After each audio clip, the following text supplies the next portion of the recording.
উদ্দেশ্যে প্রথম বলতে চাই, বাংলাদেশ জামাত ইসলামী দেশের প্রচলিত বিভিন্ন রাজনৈতিক দলগুলোর মতো কোন রাজনৈতিক দল নয়। বাংলাদেশ জামাত ইসলামী নিছক ক্ষমতায় গিয়ে ক্ষমতা উপভোগ করে দলীয় এবং ব্যক্তির স্বার্থ হাসিলের উদ্দেশ্যে প্রতিষ্ঠিত হয় নাই। বাংলাদেশ জামাত ইসলামী একটি আদর্শবাদী আন্দোলনের নাম। বাংলাদেশ জামাত ইসলামী ইসলাম প্রতিষ্ঠার সমাজের মানুষের জীবনে সুশাসন ন্যায় বিচার উদ্দেশ্যে প্রতিষ্ঠিত একটি সংগ্রামী দলের নাম। বাংলাদেশ জামাত ইসলামী বর্তমান গুণাগার সমাজকে পরিবর্তনের জন্য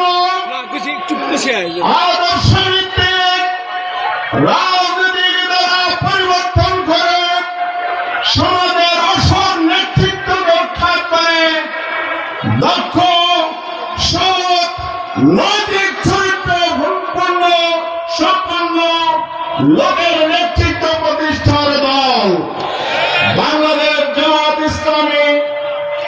আজকে যেই কর্মসূচি নিয়ে মাঠে নেমেছে সেই কর্মসূচি হচ্ছে যুগে যুগে নবী রাসূলগণ যেই আন্দোলন করেছিলেন সেই আন্দোলন এবং সংগ্রামের যেই কর্মসূচি ছিল সেটাই জামাত ইসলামের কর্মসূচি। জামাত ইসলামী কি চায়?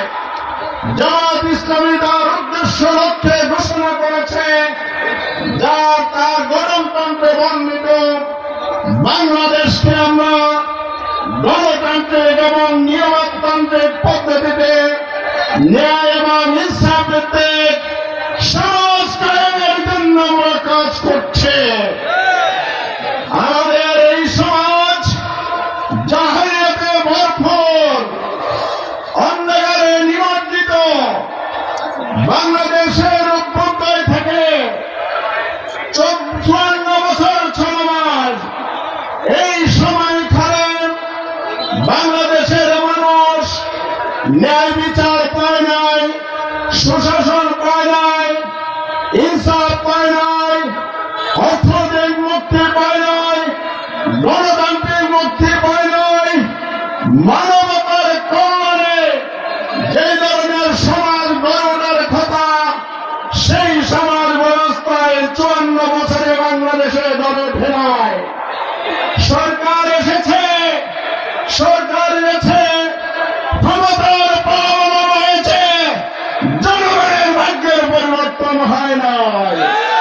নেতারা আঙ্গুল ফুলে কারাগার হয়েছে, জিরো থেকে হিরো হয়েছে। ক্ষমতার অপব্যবহার করে রাষ্ট্রীয় সম্পদ লুণ্ঠন করে দুর্নীতি আর চালানের মাধ্যমে বাংলাদেশের অর্থনীতিকে ধ্বংস করে দিয়েছে তারা। গণতন্ত্রের পরিবর্তে বাকশাল কায়েম হয়েছে, ফ্যাসিবাদ কায়েম হয়েছে, ভোটাধিকার হরণ করা হয়েছে। বিগত 15 বছর ফ্যাসিবাদের কবলে মানুষ নির্যাতিত, নিষ্পেষিত, গুম, খুন, হত্যা, অপহরণ, নিত্যনৈমিত্তিক ব্যাপারে পরিণত হয়েছিল।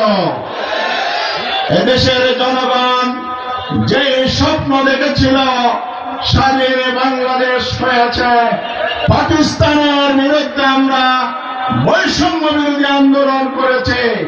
বাংলাদেশ কি বৈষম্য মুক্ত হয়েছে? বাংলাদেশ দুর্নীতি এবং বৈষম্যে মানুষের জীবনের অধিকারগুলো কেড়ে নেওয়া হয়েছিল। মৌলিক অধিকার, মানবাধিকার প্রতিষ্ঠিত হয় নয়।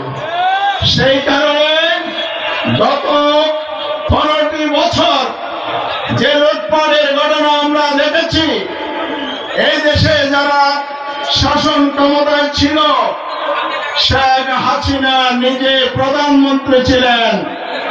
তিনি মিডিয়ার সামনে আস্ফালন করে বলেছিলেন, আমার পিএনও 700 কোটি দেওয়ার মালিক হেলিকপ্টার ছাড়া চলাচল করে না।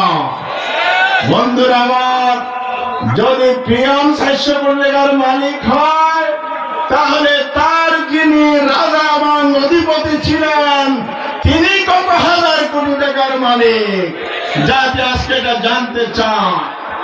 সেদিন আমরা পার্লামেন্টে ছিলাম, আবু আমার আব্দুল মুহিত শেখ পার্লামেন্টের বাজেট অধিবেশনে বলেছিলেন, আমরা যখন বিরোধী দল বলেছি দেশটা তো পুকুর শুরু হয়ে গেছে, কিসের বাজেট আপনি দিবেন, জনগণই বাকি পাবে, তখন তিনি বলেছিলেন পুকুর চুরি নয়, সাগর চুরি হয়েছে।